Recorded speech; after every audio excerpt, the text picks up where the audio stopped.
Welcome back to the channel, guys. Today we are wrapping up a small job and I've got the miter saw here, and we just released the video where we were cutting tenons on the sliding table saw.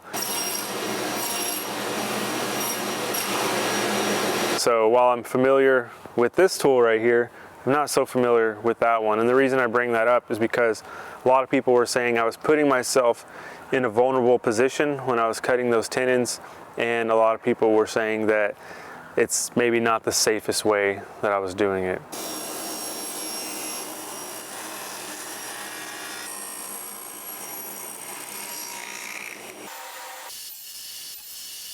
Which, reviewing the footage and thinking about other ways people were recommending and looking up tenon jigs, which I didn't even know existed, yeah, I could probably have thought of a safer way. People were saying use the bandsaw, but like I said, just this saw right here I'm absolutely comfortable with.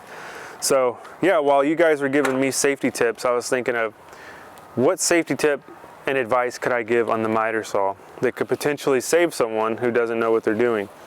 And here's the biggest thing that bothers me and makes me cringe when I see people do it. It's not switching your hands when you're cutting on the left and right side of the miter saw. So here's what I mean by that.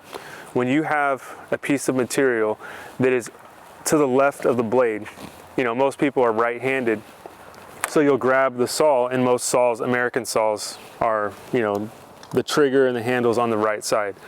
You know, you've got the Capex, you've got some older Hitachis, and most European saws have that, you know, handle that's kind of in the middle.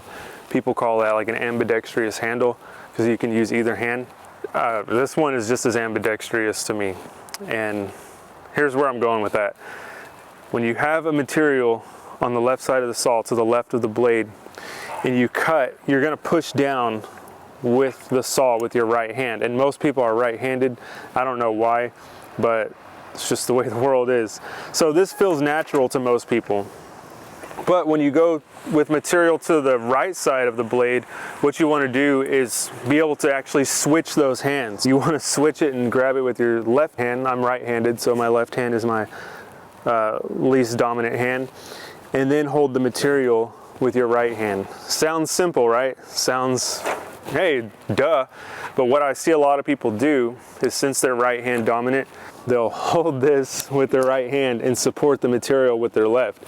Now this puts you in a really vulnerable position, and people do it all the time. They get away with it. There's guys who have probably been doing it for years, but I have seen accidents happen like this, and I seen one where it was actually on a job site. I saw a guy do this on a job site once where he was actually working for us temporarily. We were kind of trying this guy out, and he didn't know a lot, and we were training him. That was the whole point.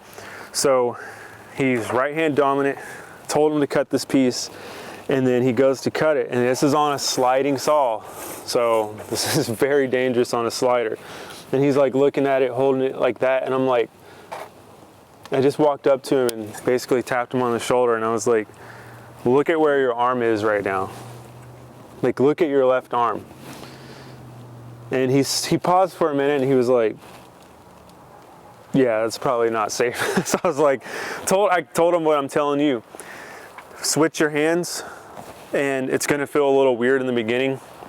It's gonna feel awkward. It's gonna feel like, maybe if you're right-handed and you swing like a baseball bat, it's going to be like batting left-handed. It's going to feel a little weird. But the safety concern is worth the awkward feeling that you feel in the beginning. Now when I cut left-handed and I switch like this, I can go either way. It's second nature. I don't even think about it. And I see a lot of trim guys who really know what they're doing, and just people who operate a miter saw a lot. They have no problem just switching hands like that.